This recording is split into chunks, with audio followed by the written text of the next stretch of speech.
What's going on, guys? Derek here from Wilson Audio Labs. Today we're going to talk about the 1937 Ford, aka OSS Labs demo vehicle. You guys may remember it's been 2 years ago, July 2018, when I got this. It's a big fiasco to get it across country from California all the way here in North Carolina, but it made it here. And you guys can check out my older video that I posted about this car and about why I chose this particular model, why I chose a four-door, all that good stuff. There's information in the video description below, or you can check the little card above. Now let's move to July 2020. Here is the car. You can see it's all cleaned up, looks pretty good. So I wanted to talk about some of the different types of rods you hear. Hot rod versus street rod versus resto mod. So these are kind of my definitions, so they may not be 100% true, but for a hot rod, I would say something that's built for speed. It's not really built for comfort. It's just built to go fast. May not look the best, but that's what a hot rod is. Street rod, built for cruising. A lot of times they do look better, bigger wheels, more comfort, nicer interior, things like that. Then we have a resto mod. Those are usually done with muscle cars from the 70s. They just pretty much take the body off and put them on newer cars. They have complete independent suspensions, new motors, all electronics, all computers, all that type stuff. So what am I going for? I'm going for the street rod here with my 1937. Just want to have something that looks nice, doesn't have to be super fast, want it to be reliable, have fun on the street. This is one of the favorite pictures I've taken of the car here at sunset. Looks really nice. So here's the exterior of the 37 Ford. Four-door model. Rear doors are suicide. These cars are narrow on the interior. I'll show you that later. But yeah, the 37 was the first year where the headlights were actually integrated into the front fenders. You'll see earlier models where they had the headlights that kind of rose above. These are the style that I really like. I think they look really slick. And this is the model that I chose because it's the one I kind of like the best. I talk a lot more about that in the first video. You can go back and watch that one. But this one has 5-star style wheels. On the front, they're 14-inch. And on the rear, they're 15-inch. It does have disc brakes on the front. However, the brakes are manual. And what that means is they're not power assisted. If anybody has driven a car with manual brakes, you know what that means. It's really hard to make this joker stop, but it does stop. Here's the outside. You can see, again, looks really nice. The paintwork looks good from a few feet away. Get kind of close and yeah, there are some imperfections. Open up the boot, bonnet, trunk, whatever you want to call it. You can see here, this is where the battery resides, and there are a couple panels here at the bottom that you can pull up for storage. I do need to clean those out. It's kind of embarrassing that I didn't do that before the video, but you know how it goes sometimes. Need to clean that out and put some of the Pour 15 in there to help stop the rust. But yeah, this whole trunk interior needs to be pulled out and redone. That's something I plan on doing in the future. There's a third brake light that's molded in. Has a split style rear window. And yeah, looks pretty good as you can see here. That's pretty nice. Now on the front, this was a California car, and the guy put the turn signals on an extra little front bumper there. I did purchase some new style headlights that allow the turn signal to be integrated, and also I got some LED headlight bulbs I'm going to use. Those are just standard H4s.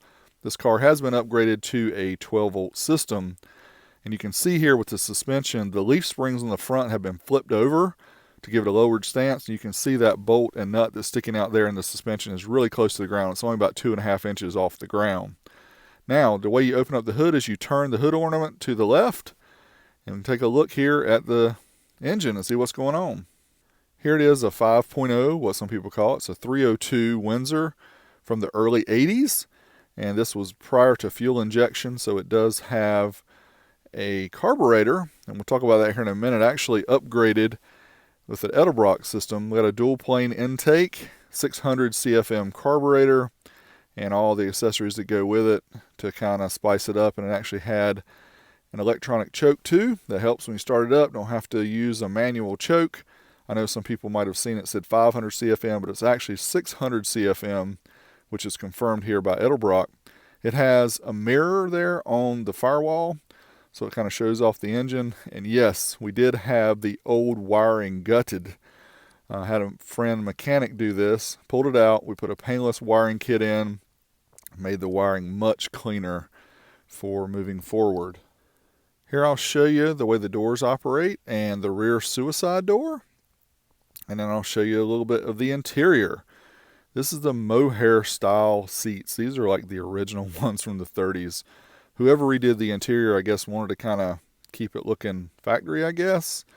I'm not real big on this. I like newer style interior, but it is what it is. I mean, I got the car for a deal. You can see the back there's been kind of hacked a little bit. You'll see that more later in the video when I actually pull the rear seats out. You can see more about what's going on.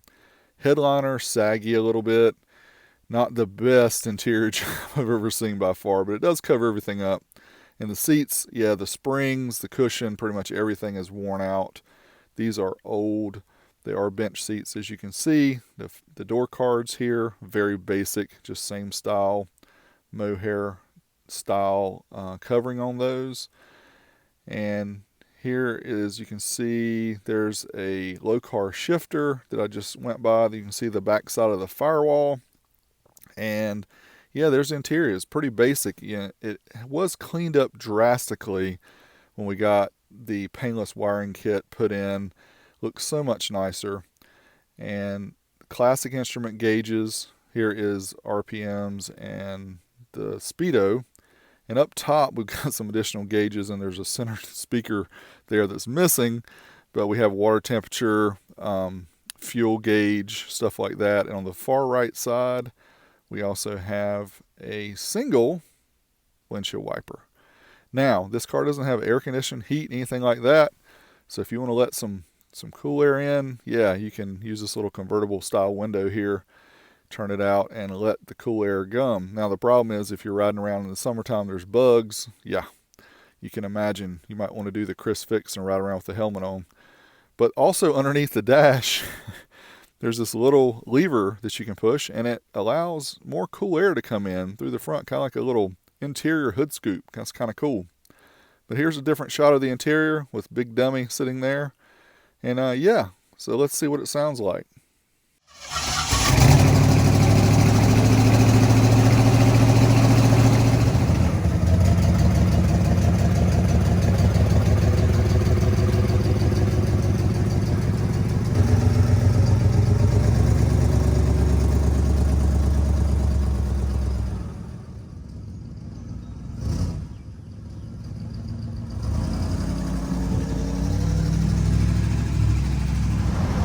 Alright, so I didn't have my mount to put on the windshield, so I'll just kind of talk you through it a little bit. Driving it down the road, we got some backcountry roads out by our house, and it drives pretty good. The only thing you'll notice, as I mentioned before, it does not have power brakes or manual brakes. It has manual steering, and if you want to make a turn, it's about like a school bus. It literally takes a long time to turn. You can't even do a U-turn very well. But here's a cool shot that I got, a couple of them, from the drive, and yeah, it's just a neat looking car. It gets a lot of looks from the road, a lot of thumbs up, and yeah, it's just a lot of fun. So now I want to talk about what's up next. Interior, suspension, stereo, you know, what's going on. I will say, very first up, we will have to get the exhaust system replaced, and I had a lot of people even comment on some of the teaser videos I posted about this, about the exhaust leak and how it sounds. It's really obnoxious and not very clean sounding, so that's got to be the first thing that's fixed. Next up, we want to do the interior. We want to strip it out, we want to clean it, we want to pour 15 it to make sure we protect it from rust, and I'm going to talk you through some of the things I did here. So here's the armrest for the back seat of the passenger side. You can see there's a tab there. There's also one here, and that's really what helps hold the seat back in. All right, so you can see this one is actually still mounted, and the seat back is in place, but I'm going to pull it out real quick. So pretty much you just, with force, you just kind of lift it up, and you can see that tab unhooks, and the one at the back unhooks, and then we can just pretty much lift that seat back right off.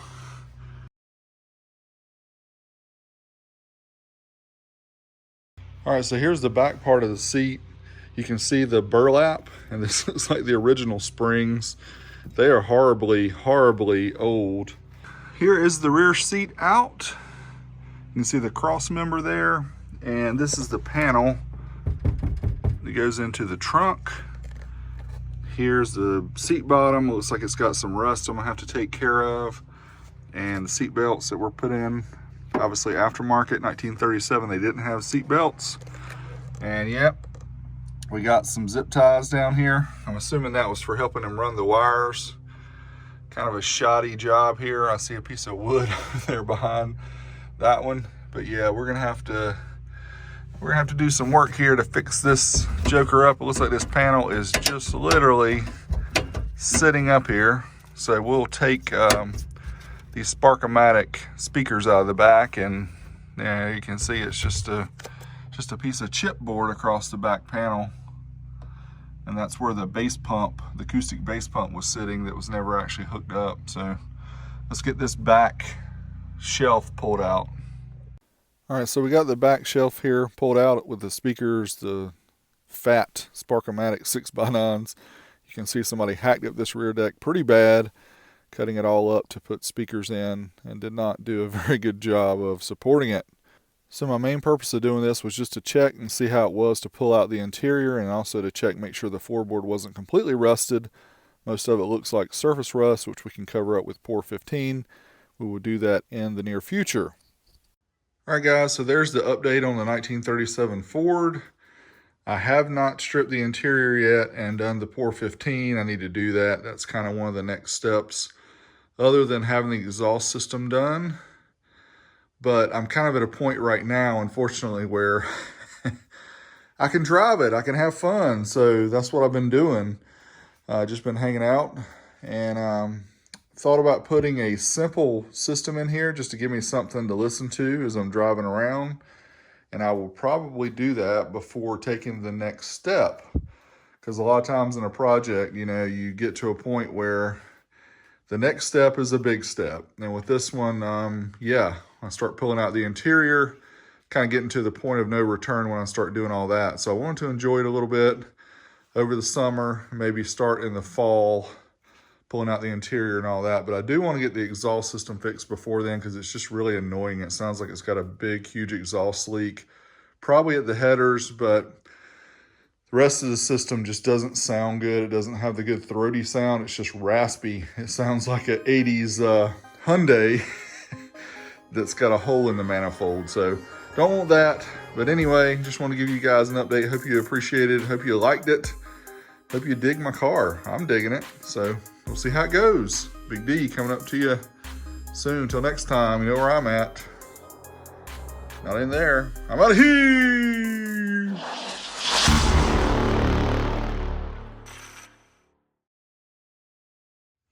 If any of you guys have any tips for which headers I need to get, if you've done this swap, put this 302 on these 37 bodies, or anywhere around 37, I'm sure, probably like 34 up, which headers you used.